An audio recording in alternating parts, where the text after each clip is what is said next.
Thank you. Firstly, good afternoon. That was a bit loud. Thank you for turning that down. Good afternoon, and firstly, thank you for having me. Super excited to be here in the mountains.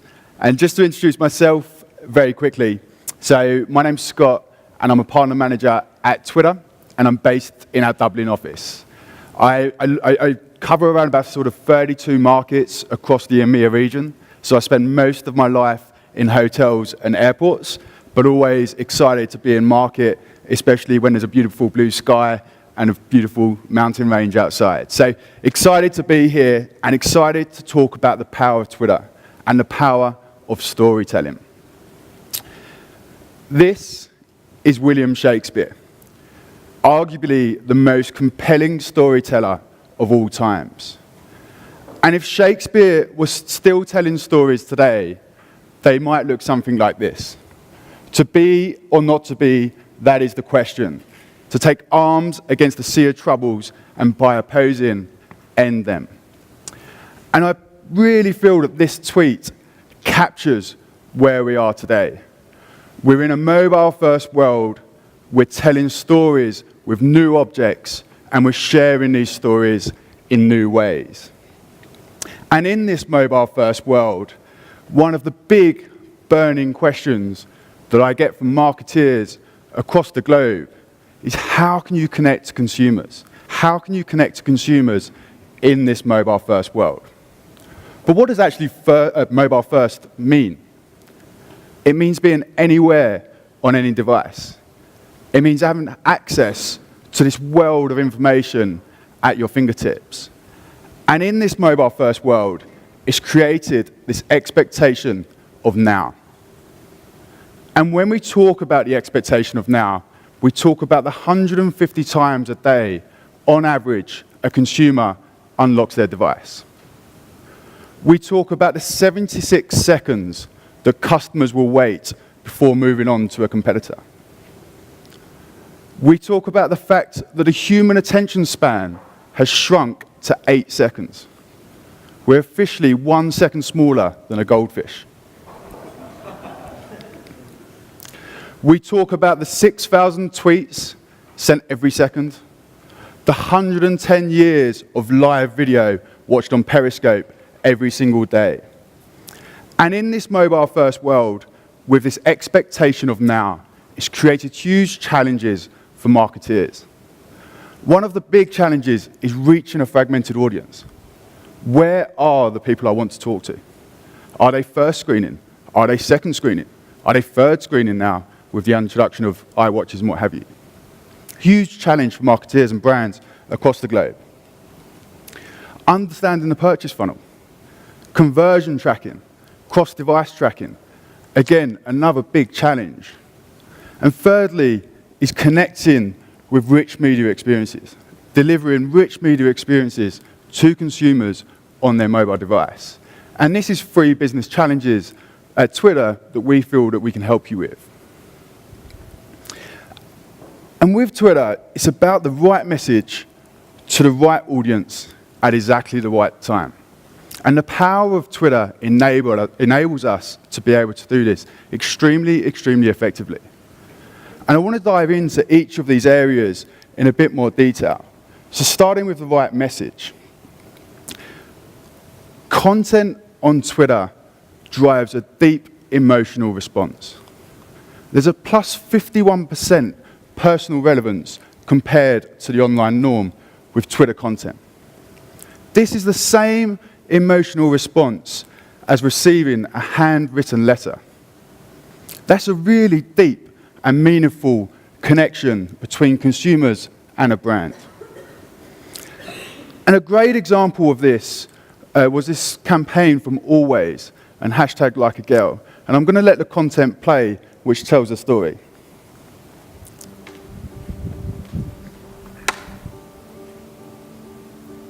Hi, Erin.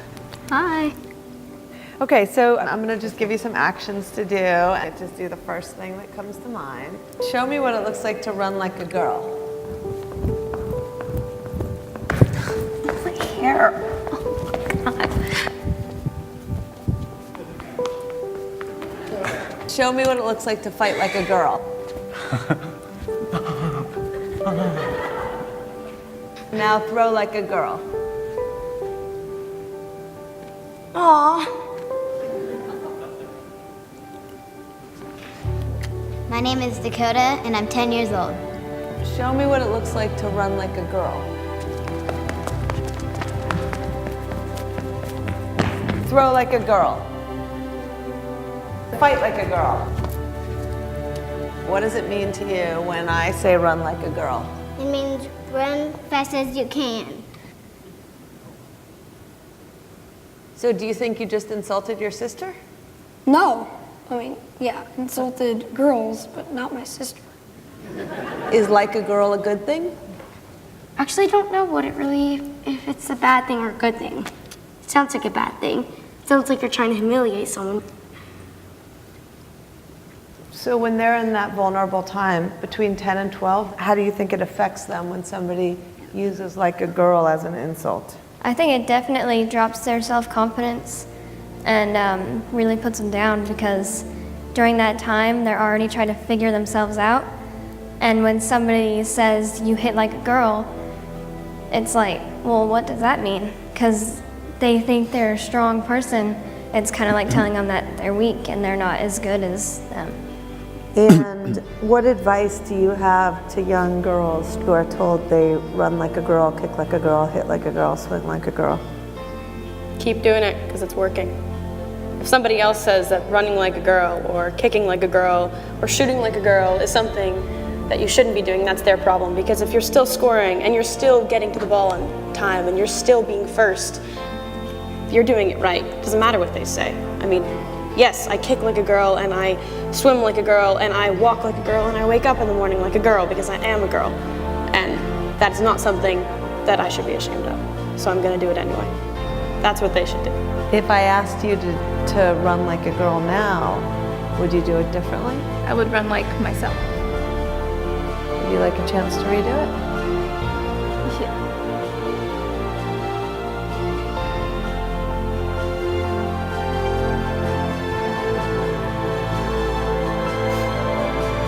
Why can't run like a girl also mean win the race?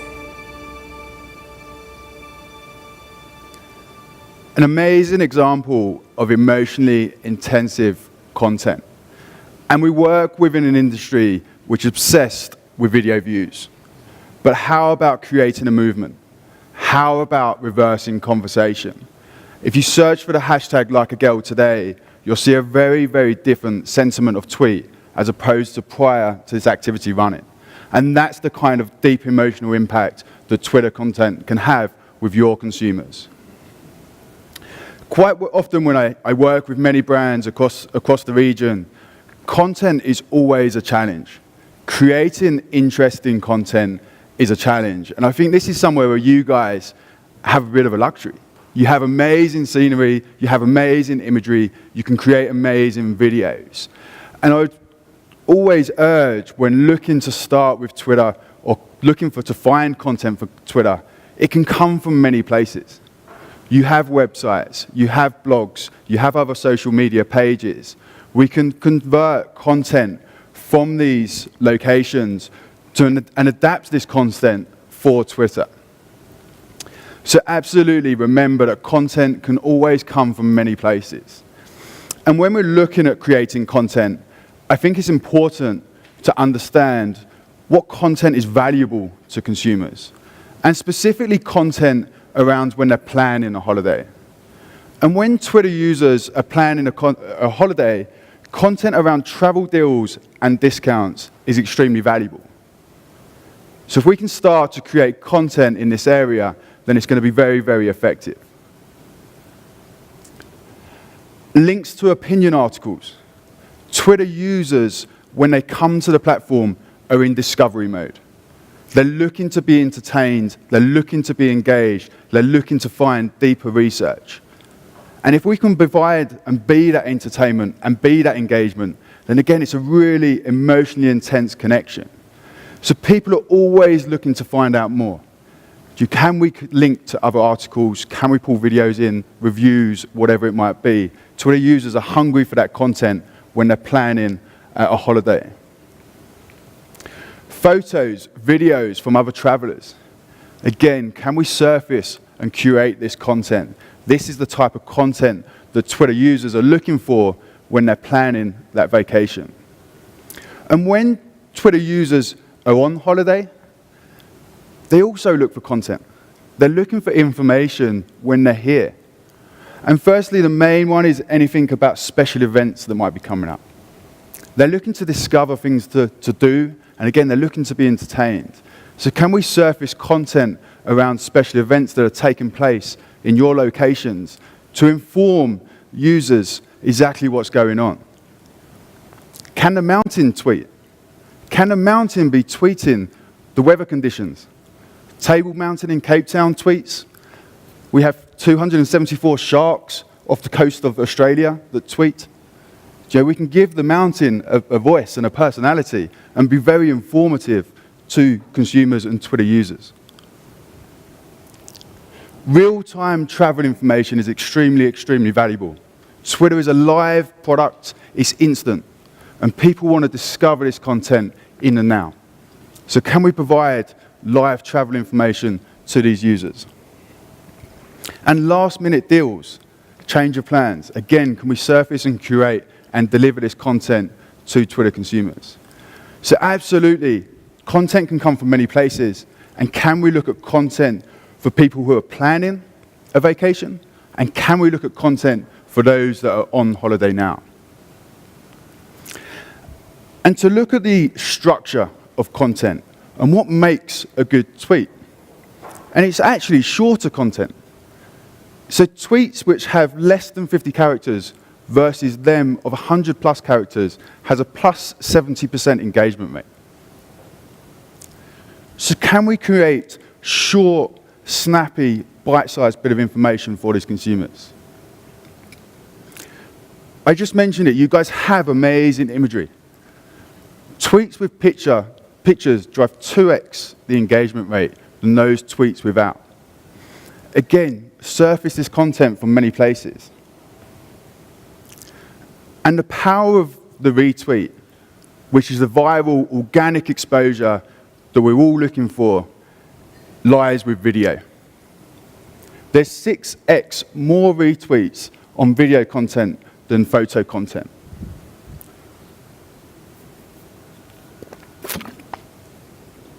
Which is a huge amount of viral, organic exposure. Again, you guys have the ability to create amazing, engaging video content, and Twitter users share this content regularly. And it absolutely drives the purchase funnel when it comes to travel. If we look at the leisure travelers on the left-hand side here, so 64% will consume video content when they're thinking about taking a trip. Right down to selecting a website to book it through, they're still hungry for this type of content. And it's absolutely influencing that purchase consideration. I want to show this quick example from Turkish Airlines and how they use Periscope to create amazing, engaging content. The world's first live broadcasted flight, Turkish Airlines presents Periscope Flight. Let's start from the beginning. At first, on the 6th of June, we made our announcements on the Turkish Airlines Twitter page.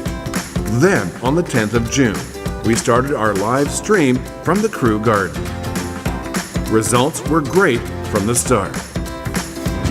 Welcome to Turkish Airlines Crew Lounge. Then we said, welcome on board people. And we got everybody into the plane. All the preparations of the crew, including exterior check, broadcasted live for 30 minutes. We asked questions to the viewers about aviation and rewarded correct answers. After that, the real journey had begun. Live from the North Atlantic airspace, we used Wi-Fi to live stream in the sky. And by greeting everybody in Japanese, our cabin attendant showed that the sky is the real limit. Our live viewers rose to its peak when we were live from U.S. airspace. And one of the curious questions of many was answered. Can I see the cruise rooms, please?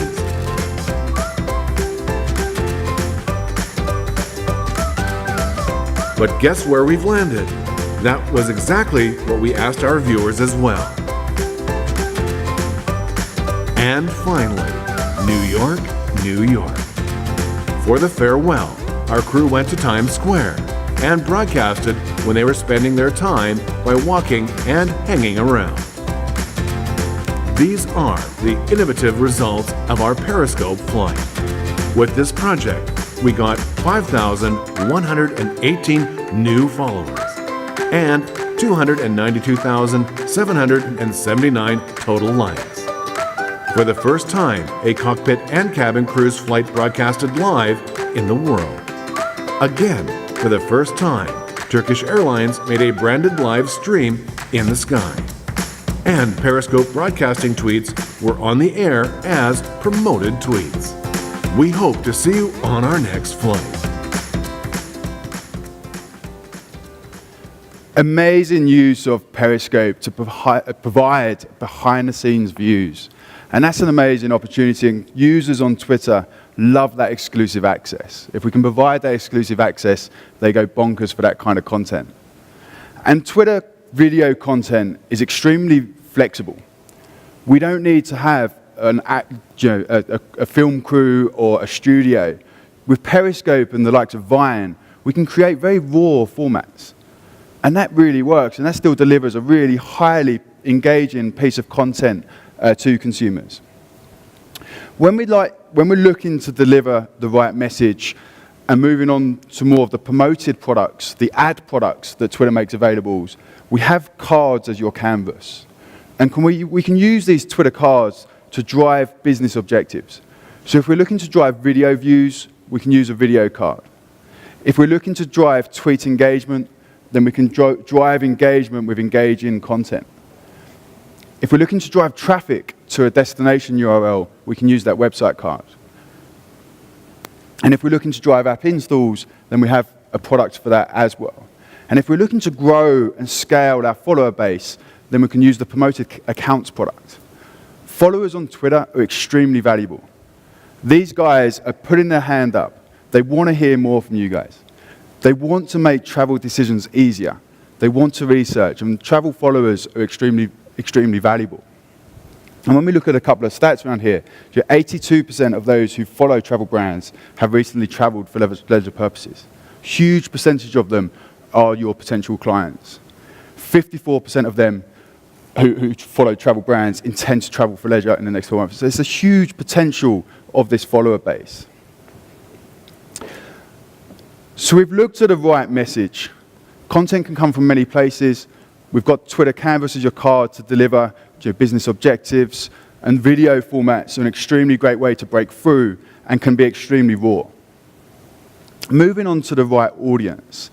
And absolutely the audience, the travel audience, is on Twitter.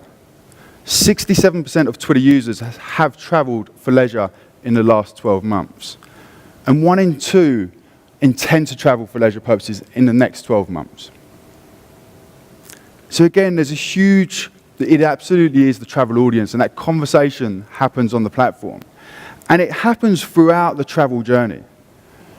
So 68% use Twitter as a primary research tool. 70% say they are looking to make holiday decisions easier. They're looking to be directed. And that's a fantastic opportunity for you guys to provide that direction. 71% tweet about their holiday while they're away. And I think this is the most exciting bit for you guys in the room today, because Twitter users become your marketers. Whilst they're on holiday, they're tweeting about your location. They're tweeting about your hotel. They're tweeting about exactly what they're doing when they're at your location and your resort. And that's, again, a fantastic opportunity. So Twitter users want to make travel decisions easier. They're being influenced by the content that travel marketers are presenting to them, and then they're becoming your marketers when they come away and spend time at your resort. And when we talk about the right audience, we have the promoted products as well as the organic activity you guys can do in order to hit this audience. So we can grow the accounts, we can grow that follower base, really valuable followers. We can extend Twitter messaging to a wider audience with the promoted tweets, and we can drive a big conversation, an own conversation with the promoted trend. And we can absolutely target these guys. We can target conversations about travel, which we're going to have a look at in a second. We can target followers of other handles. We can target people who follow ski publications or famous skiers or whatever it might be. We can absolutely reach the right people with the right message. And then the final piece is the right time. And in fact, I think especially for the travel conversation, there's absolutely millions of moments every day. So the time can be right many times throughout the day. And if we look at some of these conversations, for example, around the hashtag or the keyword holidays, this is how it looks over the space of a week. It's extremely predictable. It's extremely, extremely predictable, and this allows us the ability to be able to plan content. We can plan content months and weeks in advance to join these everyday conversations, seem extremely relevant and in the moment, but actually you guys have planned way, way in advance. Travel. Again, an extremely, extremely predictable conversation. Flight.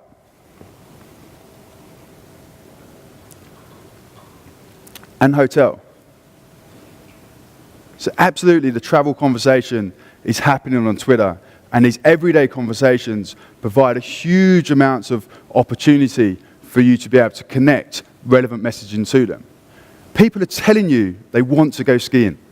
I need to go skiing, I'm having withdrawals. What a fantastic opportunity for you to be able to push relevant content to these guys. And there's millions of these moments every single day. And we worked with KLM last year on a campaign called #HappyToHelp. They monitored these everyday conversations and realized lots of people are having travel disasters. People are always having problems traveling. I travel pretty much every week of my life. I take a flight every 2 days. I'm constantly having problems. And this was the ability or the opportunity for KLM to help these guys. And just one example from my colleague, actually. She was actually traveling on Eurostar, but her luggage got stolen. And she still tweeted at KLM because she was aware they were running this campaign. They had a war room within Schiphol Airport where they were monitoring this conversation and the #HappyToHelp, and they were coming to people's help. So when Louise lost her luggage, they actually contacted her and sent her a hoodie with her @handle on it. And this was, as I say, she wasn't even flying KLM, but they monitored that everyday conversation and built a campaign around that opportunity. Just simple tips and tricks. We don't need to send people products or whatever it might be, but absolutely if we can respond and engage with consumers with relevant content, then again, that's a really, really good connection between them. And I want to play the video from this campaign.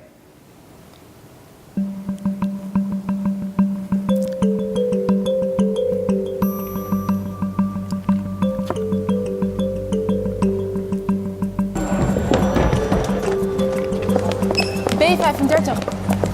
Wij zijn op zoek naar Jill. Are you Jill? Ben jij Jill?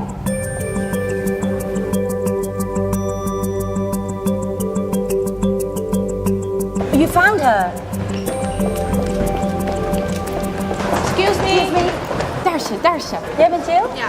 Wij hoorden dat jij op weg was naar Alicante. Ja. En dat je hebt een flinke vertraging. Ja, hè? heel erg. We hebben een kleine verrassing voor je. Ja. Jill, met Joni. Ik hoorde dat je vertraging hebt. Super balen. Oh mijn god, nee. Dat is de Joni. Ik wil je in ieder geval dan een hele fijne vakantie wensen. En succes met de komende uren die je nog even goed doorzit op Schiphol. Oh. Ciao. Oh my god. Oh, ik ben hem aan het trillen. Hij is zo knap, hè? Oh mijn god. Dag Jill. Doei doei. Fijne reis. Bedankt.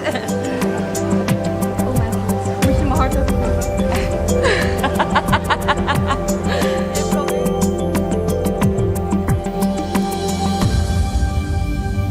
Amazing campaign where they identified the Oh, wat lief. Oh, maar... where they identified the everyday conversation and then created a campaign to react to that. And just to finish up from my side with a few key takeaways, I think the key takeaway from today are Twitter travel users become your marketeers. They're tweeting about being at your resort. The travel audience is extremely active on Twitter, and that's the opportunity to connect with that. When we're thinking about content, it can come from many places. The real purpose and how you're going to learn around Twitter is really to activate. It's to start posting content, seeing what works, what doesn't work. But let's remember it can come from many places. And video is an absolutely great way to break through. And with that, with our promoted products, we're able to amplify this messaging to a really, really targeted audience. And that's about delivering the right message at the right time to the right audience. And with that, thank you so much. Again, thank you for having me, and enjoy the rest of the conference.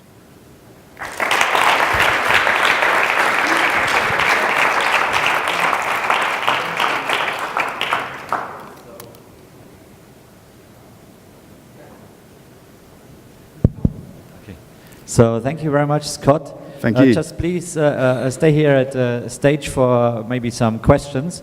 Are there any questions to Scott? Okay. Thank you, Scott. Actually, not a question to you, but to the public here. Does anyone know the platform Periscope? Because I didn't. Can I see hands who did it?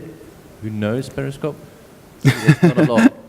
Just can you tell us a bit? Of course, of course. Periscope was a platform that we acquired around about sort of 18 months or so ago now. Periscope is a live streaming app. It allows you to see the world through other people's devices. So you can be sat at home and someone else, you can view a live stream. We've just imported that live stream into the Twitter newsfeed. So within your timeline, you can see exactly these Periscope feeds. They're live streams, essentially. So wherever anyone else is in the world, you can experience these moments, these events, and these cities and these towns through Periscope. Thanks, Scott, for your presentation. I found this travel communication patterns very interesting that you showed us for the different keywords.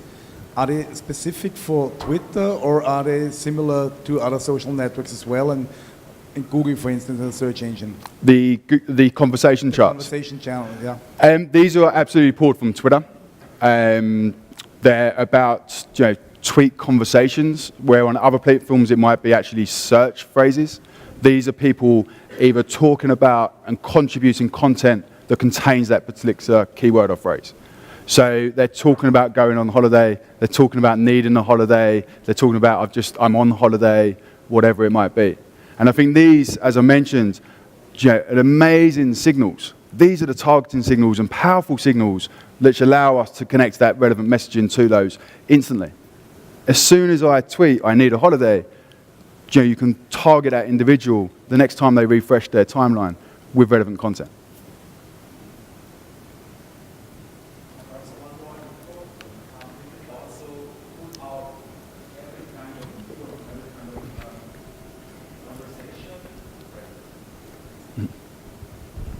So basically, we can pull out every kind of info for each keyword that we define to say how many people are talking about these keywords, about these hashtags in Austria.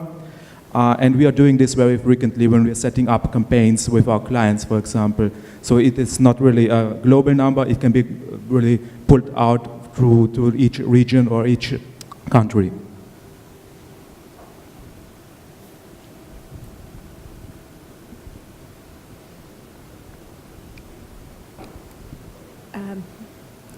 I would like to know, how can I learn to use Twitter and Periscope more systematic for my business?